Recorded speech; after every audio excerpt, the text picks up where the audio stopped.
요한복음 19장 28절에서 30절까지 말씀을 살펴보도록 하겠습니다. 십자가 아래 새로운 가족을 시작하신 예수님께서는 아버지께서 아들로 목적하신 일이 모두 이루어졌음을 아셨습니다. 마지막 순간에도 성경 예언을 성취하는데 남은 힘을 쏟아부으시며 사명을 완수하고 숨을 거두십니다. 28절에서 30절은 예수님의 죽음입니다.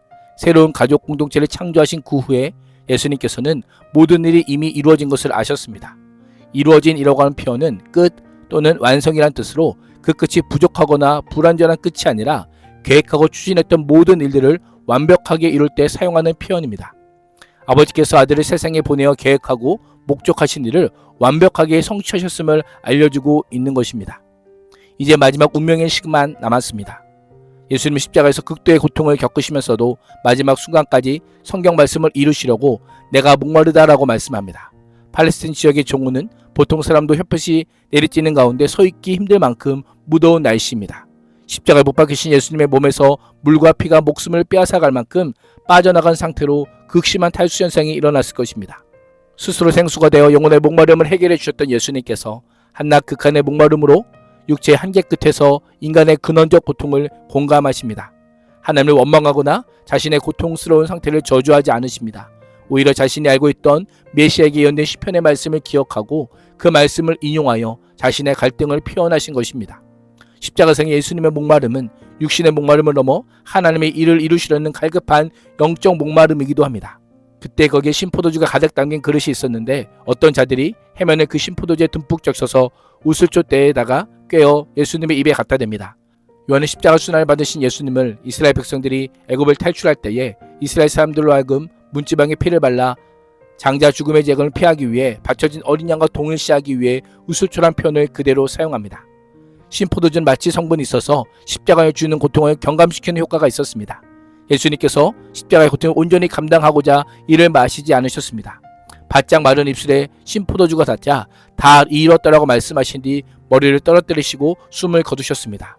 다 이뤘다는 마지막 극한의 고통으로 성경을 성취하심이 아버지의 모든 일과 뜻을 온전히 이루신 아들의 고백입니다.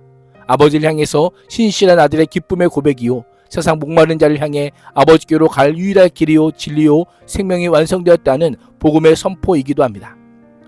누가복음 23장 14절은 가상칠언의 첫 번째 말씀입니다. 가상칠언 중 제1언은 예수님의 용서의 기도로 누가복음에만 등장합니다. 저들이란 예수님의 십자가에 매단 로마 군인들과 이 일을 주도한 유대인들을 가리킵니다. 유대인들은 하나님의 아들을 나무에 달아 하나님께 저주받은 자로 치부하였습니다. 로마인들은 최악의 조롱과 수치를 안겼습니다. 그들의 영적 무지와 죄성으로 인한 눈먼 영적 무감각이 하나님의 아들의 저주의 십자가에 못 박았던 것입니다. 그럼에도 십자가의 예수님은 저들을 사하여 주옵소서라고 합니다. 사하여 주옵소서란 빚을 탕감하라는 뜻이 있습니다. 예수님은 자신의 십자가를 못 박게 한 자들의 행위에 대해 무한하신 시적 사랑에 기초하여 용서해 주실 것을 구하는 기도를 드립니다.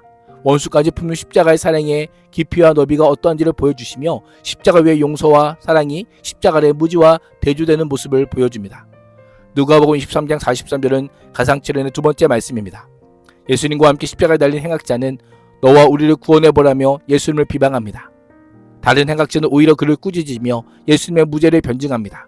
예수님에게 예수여 당신의 나라가 임하실 때에 나를 기억하소서라고 합니다. 그의 변호와 예수님이 가져오실 하나님의 나라에 대한 기대는 그리스도를 믿지 않고서는 불가능한 행동이요 고백입니다.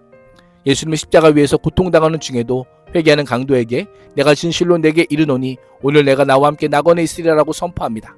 이를 통해 행위가 아니라 예수 그리스도의 믿음으로 구원받고 하나님의 백성이 되었음을 알려주십니다. 요한복음 19장 26절에서 27절은 가상칠언의 세 번째 말씀입니다. 예수님께서는 모친 마리아와 그 곁에 있는 사랑하는 제자 요한을 보시고 어머니에게 여자여 보소서 아들이라 라고 말씀합니다. 요한을 향해서 보라 내 어머니라고 말씀합니다. 마리아와 요한 사이에 새로운 가족 관계를 맺어 주십니다. 십자가 아래 예수의 피가 맺어진 새로운 가정 공동체를 창조하고 계신 것입니다. 주님은 장차 성령의 강림으로 말미암아 이루어질 교회 공동체 속에 그 사람들이 혈연 관계를 초월하여 새로운 가족 관계를 맺게 될 것임을 이 사건을 통해 보여주십니다. 마태복음 27장 46절은 가상칠언의 네 번째 말씀입니다. 예수님께서는 십자가에 못 박히신 후 약 6시간이 지난 오후 3시쯤 즉 제90쯤 아람어로 엘리 엘리 라마 사박단이라고 크게 소리치십니다. 시편 22편 1절의 예언의 성취로 재회 결과인 죽음으로 인해 일시적이지만 예수님께서 하나님과 단절되는 고통을 맛보셨음을 가리킵니다. 아들 예수에게 죽음은 아버지와의 단절이기에 그보다 큰 고통은 없었습니다. 아버지로부터 버림받은 것에 대한 절규가 하늘에 울려 퍼졌던 것입니다. 인간의 몸을 입고 오신 예수님께서는 죄범한 인류의 구원을 위해 십자가상에서 전인격적이며 총체적인 고난을 맛보셨습니다. 하나님의 죄와 사망에 빠진 인간들을 건지기 위해 죄 없는 대속제물이신 아들을 십자가상에서 버리셔야 했던 것입니다. 아들의 죽음을 허락하신 아버지도 아들과 같은 고통을 겪으셨습니다. 요한복음 19장 28절은 가상칠언의 5번째 말씀입니다. 예수님께서 이 모든 일이 이루어졌음을 아시고 마지막 고통까지 성경을 취하시기 위해 내가 목마르다라고 말씀합니다. 예수님의 근본은 하나님이시지만 우리와 똑같은 사람이 되셨기에 우리가 느끼는 고통을 모두 경험하셨습니다. 목에 타들어가는 것 같은 고통 속에서도 내가 목마르다라고 하시며 운명하시는 순간까지 죄 아래에 있는 영혼들을 향한 사랑의 갈증을 표현하셨습니다. 요한복음 19장 30절은 가상칠언의 6번째 말씀입니다. 예수님은 다 이루었다라고 하시고 운명하셨습니다. 자신이 세상에 오신 목적을 온전히 성취했다는 말씀입니다. 예수님께서 지금 자신이 십자가에서 죽으심으로 하나님께서 계획하신 인류구원의 역사가 완성되었음을 선언하셨습니다. 사단은 유대인과 빌라도를 동원하여 예수님을 죽임으로 하나님의 구속계획을 회방하려 했지만 하나님께서는 오히려 그 일을 통해 하나님의 구속계획을 온전히 이루셨습니다. 예수님의 죽음은 실패가 아니요 승리입니다. 다 이루었다는 예수님의 선포가 바로 그 승리의 외침이었던 것입니다. 이 승리의 선언은 3일 후 예수님의 부활로 확증되었습니다. 누가복음 23장 46절은 가상칠언의 마지막 7번째 말씀입니다. 예수님의 고통스러운 절규가 긴 침묵을 뚫고 하늘을 올릴 때 성소의 장이 위에서 아래로 찢어집니다.